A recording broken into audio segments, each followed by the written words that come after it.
अब मैं परम पूज्य परम आदरणीय इस कार्यक्रम के जो सूत्रधार है मार्कंडेय संन्यास आश्रम के पीठाधीश्वर जी परम पूज्य स्वामी जी महाराज से अनुरोध करता हूँ इस विषय पर आज का जो ये सत्र है अभी का ये अपने अंतिम चरण की ओर है। तो महाराज श्री से अनुरोध करूँगा कि इस पर प्रकाश डालिए। यो ब्रह्माणं विदधाति पूर्वं यो वै वेदांश्च ब्रह्मोऽधि ब्रह्मदेवमात्मबुद्धिप्रकाशम् मुमुक्षुर्वै शरणमहं प्रपद्ये मुमुक्षुर्वै शरणमहं प्रपद्ये तस्यै सततमञ्जगिरेश पुष्पैः प्रक्षिप्यते रसभरे मधुरप्रियते जागर्ति यत्र भगवान् गुरुचक्रवर्ती जागर्ति यत्र भगवान् गुरुचक्रवर्ती विश्वोदयप्रलयनाटकसूत्रधार विश्वोदयप्रलयनाटकसूत्रधार दिशन्तु सम्यक् गुरुपादपांशवः। ॐ शान्ति शान्ति शान्ति। बोलिए सच्चिदानंद भगवान की जय, नर्मदा महारानी की जय, श्री सद्गुरुदेव भगवान की जय। ओम नमः पार्वती पतये हर हर महादेव। सर्वत्र विराजमान भगवान ओंकारेश्वर एवं मां नर्मदा उनके परम पवित्र स्वरूप को नमन करते हुए परम पूज्य प्रातः स्मरणीय ब्रह्मलीन महाराज श्री उनके स्वरूप को नमन करते हुए परम पूज्य प्रातः स्मरणीय ब्रह्मलीन स्वामी कृष्णानंद जी महाराज उनको वंदन करते हुए मंचासन कैथल हरियाणा से पधारे हुए परमादर्श महामंडलेश्वर परम श्रद्धेय परम आदरणीय स्वामी जी महाराज हरिद्वार शौनक कुटीर से पधारे हुए महामंडलेश्वर श्रद्धेय समादरणीय स्वामी जी ऋषिकेश अवधूत चंदन देव आश्रम से पधारे हुए हमारे परम प्रेमास्पद परम आदरणीय स्वामी अखंडानंद जी महाराज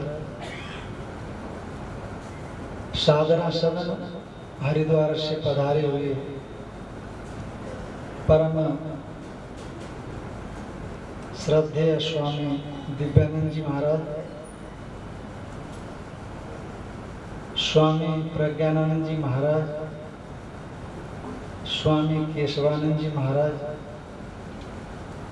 हमारे कुशल मंच संचालक ब्रह्मचारी किशोर चैतन्य जी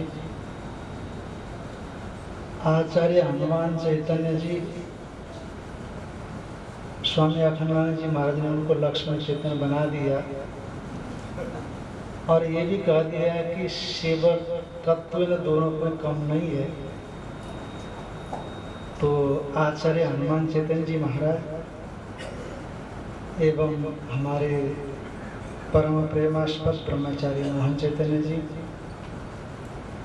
हमारे बीच में समुपस्थित हम सब के सम्माननीय वयोवृद्ध बाबा जी, दद्दा जी, आशुतोष जी एवं समुपस्थित हमारे सभी समादरणीय संतवृंद, आत्मस्वरूप संतवृंद, श्रद्धा भक्तिमयी माताओं एवं भक्तजनों, परम पूज्य महाराज श्री के इस पंचदश निर्वाण दिवस के उपलक्ष्य में दूसरे दिन के प्रथम सत्र में हम सब भक्ति के विषय में, भक्ति कैसे प्राप्त हो सकती है, भक्ति की उपयोगिता हमारे जीवन में क्यों है, भक्ति क्यों करनी चाहिए और किस ढंग से जीवन जीने पर भक्ति की उपलब्धि हो सकती है और भक्ति जीवन में अवश्यंभावी है, ये तमाम सवालों के जो जवाब हैं हमारे संतों के मुखारविंद से शास्त्रीय ढंग से एवं स्वानुभूति मिश्रित आप उपायों का और फिर साध्यों का श्रवण कर रहे थे। हम लोग श्रीमद् भागवत महापुराण के एकादश स्कंध का यह जो श्लोक है इसको माध्यम बनाते हुए भक्ति, भक्ति के उपाय, भक्ति में प्रतिबंधकों का निराश, ये तमाम चीज़ों का श्रवण कर रहे हैं। वैसे देखा जाए तो बड़े सहज सरल ढंग से कहीं पर संत लोग समझाते हैं भक्ति और आसक्ति इन दोनों को हम अलग कर दें तो जो हमारे भीतर में एक लगाव रहता है, जैसे पति पत्नी का परस्पर में लगाव होता है, माँ पिता और संतान का परस्पर लगाव होता है, और विषयी व्यक्ति का विषयों के प्रति जो लगाव होता है, और यही लगाव यदि हमारा परमात्मा के साथ हो जाए, बस इसी को आप भक्ति कहना। और जब परमेश्वर के साथ वो लगाव बन जाता है चित्त का, क्योंकि मनुष्यो वृत्ति ही भक्ति रीत्या विधीयते, ऐसा हमारे शास्त्रकार लोग कहते हैं। द्रुतस्य भगवत धर्मात् धारावाहिकतांगता सर्वेशे मनुष्यो वृत्तिर भक्ति रीत्य विधीयते। माने द्रुत हमारे मन का जो वृत्ति विशेष है, विचार विशेष है, उसको भक्ति, भक्ति रसायन शास्त्र में कहा है। तो ये मानसिक वृत्ति ऐसी होती है, इतने सात्विक वृत्ति बन जाती है, इसको खींचती है।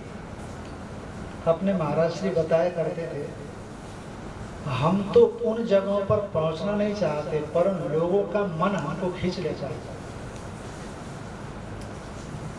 अब बहुत बार हो सकता है लोगों का, कुछ लोगों का भाव शुद्ध भी रहता हो। देखो, भगवान का चिंतन, हम शास्त्र की बातें सब संतों ने बता दी, अब श्लोक भी आपको समझा दिया तो आप भी समझा सकते हो। आप तब मोटे तौर पर बात करेंगे कि जो हमारे भीतर का एक भाव है उसमें बड़ी ताकत होती है। आप शुरुआत में भी भगवान का नाम ले रहे हो, मंत्र का जाप कर रहे हो, और करते करते करते जिस विधि के साथ हमें भगवान की प्रेम, भगवान की भक्ति करनी चाहिए, करते करते एक स्थिति हमारे मन की बन जाती है। जो भगवान पहले शुरुआत में आपके पास सगुण साकार रूप से दर्शन नहीं दे रहा, अथवा स्वरूप रूप से आपको उपलब्ध नहीं हो रहा, एक समय आने के बाद उन्हीं साधनों के वजह से परमेश्वर अभिव्यक्त होता है, अपरोक्षीकृत साक्षात दर्शन होते हैं उसके। तो आपके मानस की ही तो विशेषता है। जैसे आप चावल में से, दाल में से कंकड़ हटा देते हो, क्योंकि यदि चावल दाल में कंकड़ हो तो आपको खाने में अथवा स्वास्थ्य के लिए, दांतों के लिए, आंतों के लिए खराबी आएगी। तो जो अनपेक्षित चीजें हैं चावल दाल में, उसको हम बहिष्कृत कर देते हैं, हटा देते हैं, तो जिसको हम चाहते हैं वो चीज शुद्ध हो जाती है। उसी तरह से जिस मनोवृत्ति से हम परमात्मा को जानना चाहते हैं, पकड़ना चाहते हैं, क्योंकि मनोवृत्ति में तमाम अनपेक्षित चीजें आई हैं, तो अनपेक्षित चीज जब हम निकाल देते हैं तो मनोवृत्ति शुद्ध हो जाती है। जैसे आपके कपड़े आप सबसे साफ कर दे तो साफ हो जाते हैं, पर यहां तो ऐसे कोई उपाय नहीं है। नर्मदा से स्नान करके भी आ जाते हैं तो शरीर का मैल भले ही चला जा रहा है। शास्त्र ने कहा है कि अंदर का भी मैल धुलता है, धुलता जरूर है, पर देखा तो नहीं आपने। पर कब आया तो है, पर गया कि नहीं गया पता ही नहीं है। पर जैसे स्नान करने जाने से पहले मन की दशा थी, स्नान करके आने के बाद भी दशा में बहुत बड़ा फर्क नहीं दिखता। तो गया कि नहीं गया पता ही नहीं लगता। तो वैसी दशा मन की फिर बन जाती है। हाथी का स्नान ऐसे ही बोलते हैं, हाथी स्नान करके बाहर आया, फिर धरती पर लोटपोट हो गया, फिर जैसा का तैसा। तो इसीलिए क्योंकि अंदर की चीजें हैं जो बाहर निकालने के लिए हमारा प्रयास होना चाहिए। उस प्रयास की न्यूनता की वजह से, कमी की वजह से व्यक्ति जहां से चलता है अंतिम में वहीं अपने को पाता है, एक मंजिल तय नहीं कर पाता। इसीलिए भक्ति करने वालों के लिए हमारे शास्त्रों में क्या कहा, मन को भगवान में लगाओ, कुछ करने की जरूरत नहीं। ऐसा नहीं, विषय त्यागात संग त्यागात त्यागात, ऐसे नारद सूत्र में कहा, नारदीय भक्ति सूत्र। विषयों का त्याग वहां भी जरूरत है। और भक्ति करने वाले भक्तों से इतर जो भक्ति में बाधा पहुंचाने वाला संग है, उस संग का त्याग वहां भी बताया है। क्योंकि आप जानते हो, जिस बच्चे को डॉक्टरी करनी है तो उसको उसी लाइन में आगे बढ़नी पड़ती है, तो वैसे ही बच्चे साथ में रखने पड़ते हैं, होने पड़ते हैं। तो जिस रास्ते पर हम चलना चाहते हैं उससे विपरीत चीजें हम लेकर के चलने लग जाते हैं, तो फिर हम एकाग्रता के साथ, समर्पण के साथ, तन्मयता के साथ उस लक्ष्य पर बढ़ नहीं सकते। इसलिए हमें उस लक्ष्य तक बढ़ना है, तो उसमें जो भी बाधा डालने वाली चीजें हैं उसको बाहर करना पड़ेगा।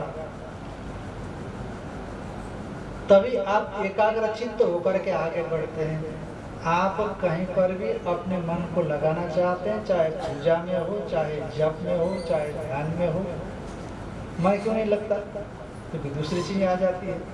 शास्त्रीय भाषा में इसी को विजातीय वृत्ति बोल देते हैं।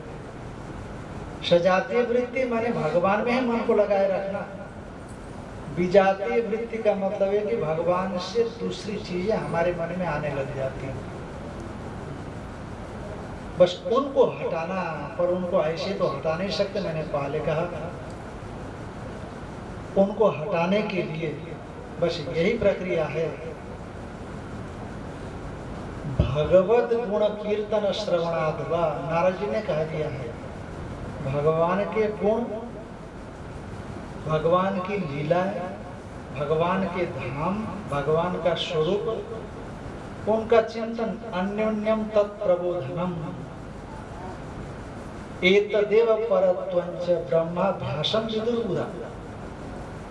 परस्परम आया ना, गीता में आया, मच्चित्ता मदगत प्राणा बोधयंत परस्परम कथयंतश्च माम नित्यम। वो मेरे विषय में कथन करते हैं और उसी में प्रसन्न रहते हैं और रमण उसी में करते हैं। हम अनावश्यक चीजों में रमण करते हैं, उसी का कथन करते हैं, चित्त उसी रंग से रंग जाता है। जैसे हम लोग सफेद कपड़े में गेरू रंग लगा करके रंग लेते हैं, अब इसमें सफेदी नहीं दिखाई पड़ती, लाल गेरू दिखाई पड़ता है। बस उसी तरह से चित्त उसी रंग से रंग जाता है और जैसा रंग से चित्त रंगा हम वैसे ही हो गए। अब चाहे हम कैसे भी कपड़ा पहने हो, सफेद पहने हो, लाल पहने हो, कैसे भी पहन ले हो, बस आपकी शुद्धता में जो रंग आ गया है उस रंग को हमको निकालना है। संसार का जो रंग आ गया उस रंग को निकालना। तो रंग को निकालने के लिए बस जैसे भगवान ने कहा, यत् करोषि यद् अश्नासि यद् जुहोषि ददासि, यह तपस्या, ये स्थूल चीज है। बस जरा तत्परता के साथ मन में भाव न आने देते हुए कि इसका फल मुझे मिले, भगवान को अर्पित करें, भगवान को याद करते हुए और जब करते समय भी ईमानदारी से जब करें, पूजा करते समय ईमानदारी से पूजन करें और बुजुर्गों की सेवा करें, माता पिता में भगवत भावना के साथ सेवा करें, बच्चों में भगवत भाव के साथ सेवा करें। क्योंकि कहाँ भगवान ने ये सब जगह पे, अभी सुन तो रहे थे आप, खम्बायु मग्निम सलिलम महिंश्च, भागवत में आता है ये सब भगवान की विभूतियां हैं, भगवत स्वरूप है। ऐसा समझ करके सबको प्रणाम करें। तो यदि इस ढंग से हम करने की कोशिश करते हैं तो धीरे धीरे हमारा मानस शुद्ध होगा और जैसे जैसे मन शुद्ध होगा तो भगवान की याद में आप देखते हो, जैसे कुम्हार होता है, कुम्हार मिट्टी ले आता है, फिर मिट्टी को बीनता है, छानता है, बीनता है, साफ करता है, फिर मिट्टी में पानी डालकर उसको गोदता है, एक भी कंकड़ उसमें होना नहीं चाहिए, और उस मिट्टी के ढेले को चाक में चढ़ा करके घुमाता है डंडे से, और हाथ उसके एक्सपर्ट होते हैं तो ये घुमा देता है, कभी शकोरा निकल जाता है, कभी कुल्लड़ निकल जाता है, कभी सुराई निकल जाती है, कभी मट का घड़ा निकल आता है, पर उसमें कंकड़ नहीं होने चाहिए। यदि कंकड़ होगा तो कभी भी कंकड़ निकल जाएगा तो फिर वो बर्तन में पानी टपकने लग जाता है। तो जिस तरह से उसने मिट्टी को साना, मिट्टी के लौदे को अपने मानसिक भाव के अनुसार, अपने संकल्प के अनुसार बदला। वो मिट्टी न सकोरे के रूप में थी न कुल्हड़ के रूप में थी, पर मानसिक भाव के साथ उस धारा पर बहा दिया मिट्टी को उसने, क्योंकि मिट्टी में वो कोमलपना आ गई। पर मिट्टी को उस दशा तक पहुंचाने से पहले वो कोमलपना नहीं थी। सीधे मिट्टी को उठा करके, मिट्टी को गिरा करके बनाना चाहे तो नहीं बन सकता। तो वैसे ही मिट्टी जैसी कोमलता, द्रवता समझ लीजिए आप, वह अपने अपने परिस्थितियों की वजह से मन में आ जाती है, और जब मन में आ जाती है तो मन जिस चीज को ग्रहण करना चाहता है, पकड़ना चाहता है, तो आसानी से पकड़ लेता है। तो इसी को भक्ति रसायन शास्त्र में कहा, द्रुतस्य भगवत धर्मात् धारावाहिकतां गतः। हमारा मन उन परिस्थिति में पहुंच करके जब द्रवीभूत होने लगता है तो धारावाहिक हो जाता है, एक वृत्ति बन जाती है। जैसे घंटी को टन ठोका आपने तो लगातार वो घंटी की आवाज आती रहती है। उसी तरह से एक चीज को आपका मन ने पकड़ा। स्वामी विवेकानंद जी कहते थे, यदि किसी का मन एकाग्र हो तो जैसे हम चिकोटी मारते हैं किसी को, तो वो चिकोटी मारते समय व्यक्ति चौंकता है, दर्द हो जाता है, उस दर्द को आप घंटों बनाए रखना चाहें तो रख सकते हो, बशर्ते आपका चित्त एकाग्र होना चाहिए। तो चित्त एकाग्र हो गया तो उस एकाग्र चित्त में जो उसकी प्रति छाया पड़ेगी दर्द की, तो उसको आप बराबर बनाए रख सकते हो। तो उसी तरह से शास्त्रकारों ने कहा द्रुतस्य मनसा वृत्ति, पिघला हुआ जो मन का वृत्ति, पिघला में कोई बर्फ पिघल गया ऐसा नहीं हो जाएगा, अंतः मन में ये प्रतीति हो जाती है। पर कैसे होगा? कहते भगवान के प्राप्त करने के अनुकूल जो धर्म होते हैं, श्रवणम कीर्तनम विष्णु स्मरणम पाद सेवनम अर्चनम बंदनम दास्यम सत्यम आत्मनिवेदनम, यही भगवत धर्म है। भगवान का श्रवण, भगवान के गुणों का कीर्तन कथन, ईश्वर का स्मरण, पाद बंदन, जो भी शास्त्र में 10 नवदा भक्ति बताई गई है, उन भगवान के धर्मों से जब हमारा चित्त ऐसा होता है तो आप सहज भाव से, सात्विक भाव से भगवान के स्वरूप को ग्रहण कर सकते हो और जिस विचार में मन को ले जाना चाहते हो ले जा सकते हो। वहां पर जातीय वृत्ति, दूसरी वृत्तियां नहीं आ सकती। ये मन में ताकत आ गई है, कोई भी दूसरा विकल्प मन में खड़ा नहीं हो सकता है। ये आपके साधना से प्राप्त मन की ताकत है। आपने संकल्प किया और उसमें कोई विकल्प ही नहीं है, ये होना चाहिए, होगा। विकल्प रहित संकल्पों की तो सिद्धि मानते हैं, वहाँ कोई विकल्प होगा कि नहीं होगा, ऐसा कुछ नहीं, होगा ही। पर ये दृढ़ भावना आपको तभी आएगी जब इस प्रकार की दुर्भावनाएं हमारे मन से बाहर निकलती है। तो जब ऐसा बनता है और आप देखते हो क्रोध में भी आपका मन इस प्रकार का भाव वाला बनता है और भय में भी इस प्रकार का भावना बनती है और कामना में भी इस प्रकार की भावना बनती है। हमारे शास्त्रों में आता है कामी जब कामिनी का चिंतन करता है तो साक्षात वो दिखाई देने लग जाती है। हो सकता है कामिनी को कामी दिखाई पड़े, कामी को कामिनी दिखाई पड़ने लगे।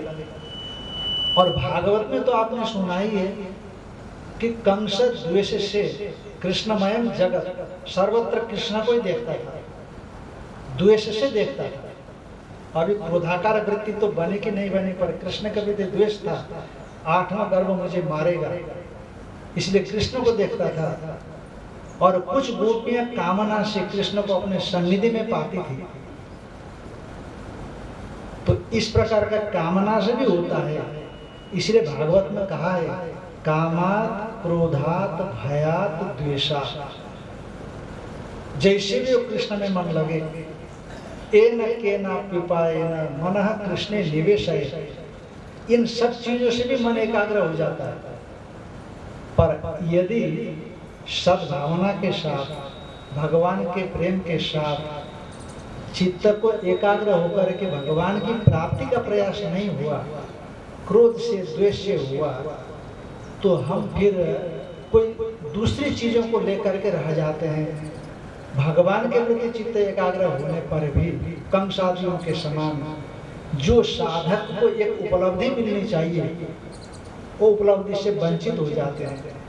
तो इसीलिए कोशिश बारंबार हमारे शास्त्रों ने यही कहा, यही किया कि सात्विक भावना के साथ, भगवत भाव के साथ हमारी वृत्ति बननी चाहिए। तो उस वृत्ति को बनाने के तरीके यही है कि हम संग का त्याग करें, निरंतर भगवान का भजन करते रहें, अव्यावृत्त भजना, भजन को न छोड़ें। भजनम भक्ति, शुरुआत में तो जो वैधि भक्ति होती है, विधि पूर्वक की जाने वाली भक्ति है, ठीक है, हमारे अंदर भक्ति नहीं, पर प्रयास तो करें। और जिन्होंने प्रयास किया उनके उस प्रयास से कालांतर में जाकर के भगवान के प्रति उनका सुदृढ़ प्रेम, अनन्य भाव, जैसे श्लोक में आया अनन्या भक्त्या अनन्या श्रद्धया, वो अनन्य श्रद्धा, अनन्या श्रद्धा लिखा वहां पर परया, तो अनन्य श्रद्धा के साथ भी आप जोड़ सकते हो, अनन्य भक्ति के साथ भी जोड़ सकते हो। कभी कभी श्रद्धा भी अलग अलग प्रकार की दिखती है। शुरू में व्यक्ति श्रद्धा दिखाता है, जब सही ढंग से पहचान नहीं होती है और उसको कुछ दोष दिखता है तो उसकी श्रद्धा खत्म हो जाती है, चला जाता है। परंतु जब ज्ञान पूर्वक हमारे भीतर श्रद्धा पैदा हो जाती है तो उस जिसका ज्ञान हुआ उस ज्ञेय को कभी छोड़ता नहीं है। वही श्रद्धा कालांतर में जाकर के भक्ति रूप से परिणत हो जाती है और उस भक्ति से भगवान का जो स्वरूप है, आत्मा है, उस आत्मा के हम लोग प्राप्त कर सकते हैं। संतों ने बताया सज्जनों का ही आत्मा क्यों कहा, क्योंकि सज्जन आत्मा को जानते हैं, इसलिए सज्जनों का आत्मा कहा। पर वैसा जो भगवान है, भगवान को प्राप्त करने के लिए तन्निष्ठ होना चाहिए, तभी वो भगवान का भक्त भक्ति के माध्यम से सभी को स्व को पवित्र करता है, सभी को पवित्र करता है। तो इस प्रकार हम लोगों ने यहाँ पर ये जो श्रीमद् भागवत का श्लोक है, उस श्लोक को माध्यम बनाते हुए भक्ति शास्त्र के विषय में, भक्ति के विषय में श्रवण किया। तो आप लोग ज़्यादा से ज़्यादा जो उपाय बताए गए उन उपायों को पहले ग्रहण करें और परम भक्ति जिसको हम ज्ञान रूप से मानते हैं, भक्ति ज्ञानाय कल्पते, वहाँ तक हम जाने की कोशिश करें। इन्हीं शब्दों के साथ आज का प्रथम जो सत्र है ये पूरा हो जाता है। हरिओम तत्सत, हरिओम तत्सत, हरिओम तत्सत।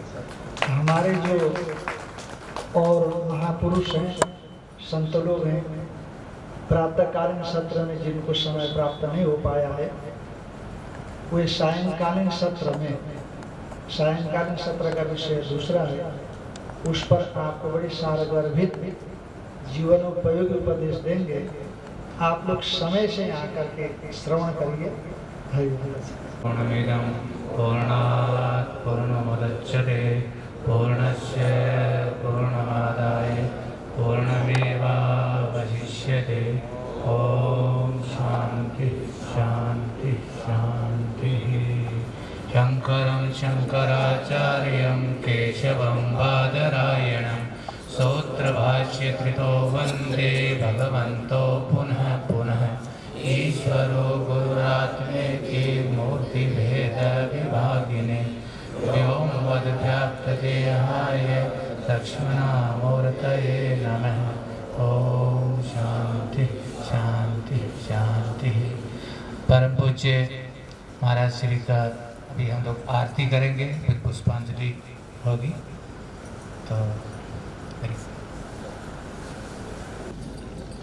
अरार्तिक्यम् ओम इदगुं हविः प्रजननां मे अस्तु दशभिरगुं सर्वगणकुस्वस्थाये आत्मा सानि प्रजा सानि पशु सानि लोक सन्न्यभय सानि अग्निः प्रजां बहुलां मे करोत्वन्नं पयोरेतो अस्मासु धत्ता। ओम अग्निर्देवता वातो देवता सूर्यो देवता चंद्रमा देवता वसवो देवता रुद्रा देवता द्वितीया देवता मरुतो देवता बृहस्पतिर्देवतेन्द्रो देवता वरुणो देवता। कर्पूरगौरं करुणावतारं संसारसारं भुजगेन्द्रहारं सदा वसन्तं हृदयारविन्दे भवं भवानी सहितं नमामि। त्वमेव माता च पिता त्वमेव त्वमेव बन्धो च सखा त्वमेव त्वमेव विद्या द्रविणं त्वमेव त्वमेव सर्वं मम देव देव। नीराजनं सुमाङ्गल्यं कर्पूरेण समन्वितं चन्द्रार्कवह्निसंयुक्तं श्रीगुरुदेव नमाम्यहम्। ओम भूर्भुवस्वः श्रीगुरुचरणकमलेभ्यो नमः। मंगलनीराजनं मारार्तिक्यं समर्पयामि जलेन शीतलीकरणं पुष्पै देवादिबन्धनम् आरोग्यार्थे आत्मादिबन्धनम् हस्तौ प्रक्षाल्य मंत्र पुष्पांजलि। ओम जज्ञेन यज्ञमयजन्त देवास्तानि धर्माणि प्रथमान्य सन्ना देहनाकं महिमानः सचन्त यत्र पूर्वे साध्याः सन्ति देवाः। ओम हंस हंसाय विद्महे परमहंसाय धीमहि तन्नो हंस प्रचोदयात्। सेवन्तिका वकुल चंपक पाटलाब्जै पुन्नागजातिकरवीर रसाल पुष्पै बिल्व प्रवाल तुलसी दल मंजरीभिः त्वां पूजयामि जगदीश्वर मे प्रसीद। नाना सुगंध पुष्पाणि यथा कालो भवानि च पुष्पांजलिर्मया दत्ता गृहाण परमेश्वर।